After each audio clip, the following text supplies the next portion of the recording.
Welcome to the second video in my cheap Jeep project. This is my recently purchased 2010 Mountain Edition Wrangler.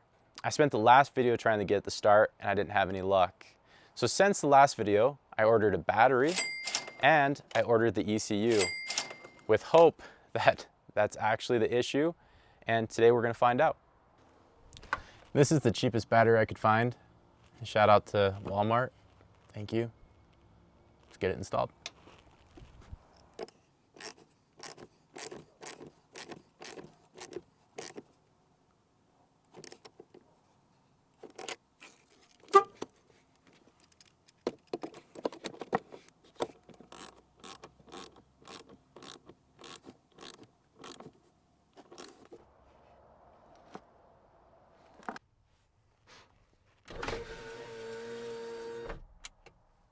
All right, with the battery working, it's time to see if it'll start.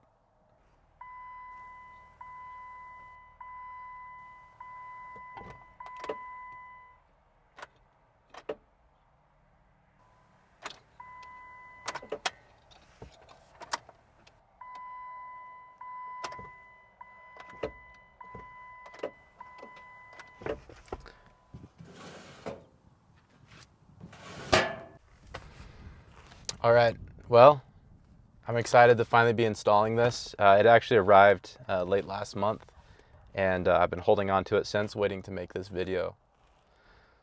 So today's the day. Let's get this Jeep started. Here we go. All right, before I can install this computer, I gotta go uninstall the battery because I can't imagine computer and voltage, installing a new computer and voltage being in the system work together very well. So I'm going to uninstall that, then we're going to install this, then we're going to reinstall that, and then we're going to see if we have any luck.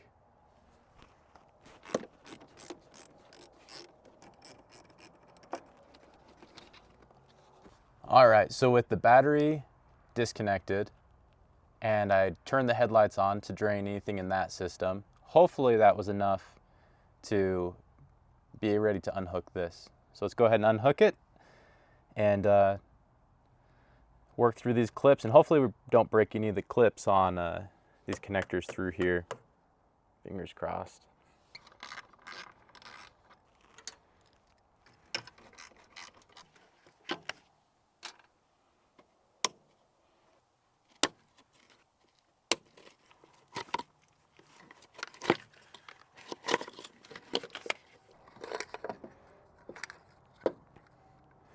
Okay, one potentially perfectly fine ECU out of the Jeep. Let's open up the other one and hopefully it's the right part. Okay, so this is the replacement ECU. I ended up going with that company FS1. This cost about $550. So add that to the tab for this project. They say it's plug and play, so we're gonna see if it actually lives up to that promise.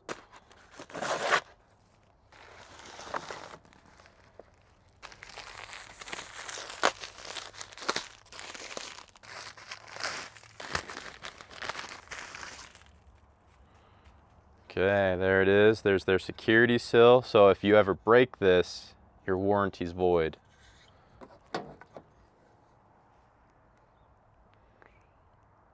Hopefully this is it. So far it looks the same. Okay, let's get some grease in this and let's get it hooked up. All right, I found it. It took me a couple minutes. So this is that grease I was talking about. So this is pretty important with these types of connectors, especially going into an ECU. This is main purpose is to prevent the connections from corroding, which obviously dealing with sensitive electronics, that can be a big issue. So let's go ahead and get some of this installed and then start hooking things back together.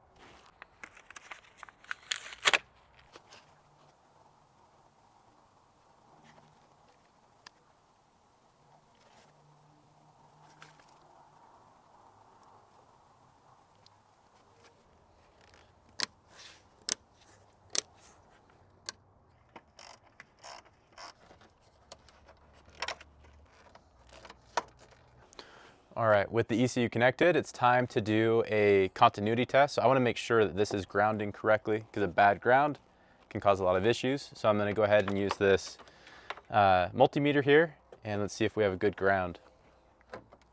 And we're going to use the buzzer just to make it easy. So we're going to go red here, reach over to the ground.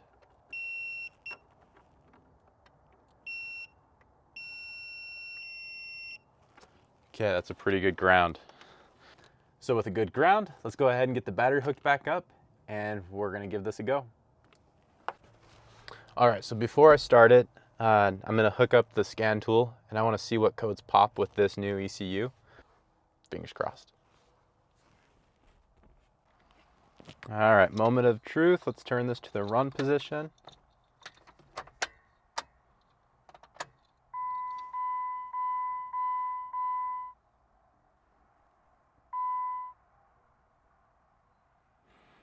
Okay, we got some faults popping up.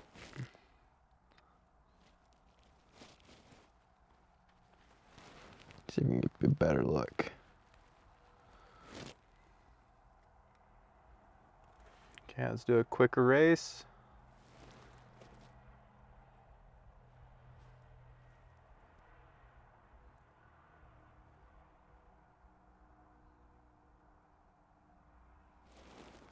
Okay, it looks like a clean bill of health at the moment.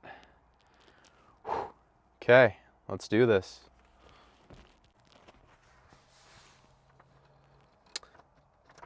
Here we go, moment of truth.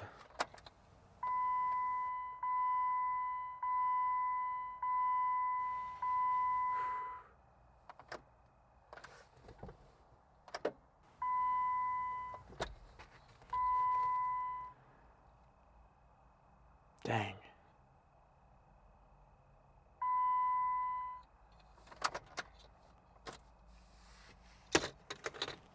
Well, that was disappointing. Surprise. The Jeep that I bought on Facebook Marketplace as is doesn't run, and the magical fix that the seller said it would be didn't work. So I have some more digging to do to see if there's something else that I can spot that's the issue. But as for now, we're gonna just call it a night, and then I'll do some research and circle back and see if I can figure out something else to try to get this to run. We've fixed a lot of things, I think. We're still getting the same trouble codes, so I got a couple ideas. But for now, that's all we got. Have a great day, and we'll see you later.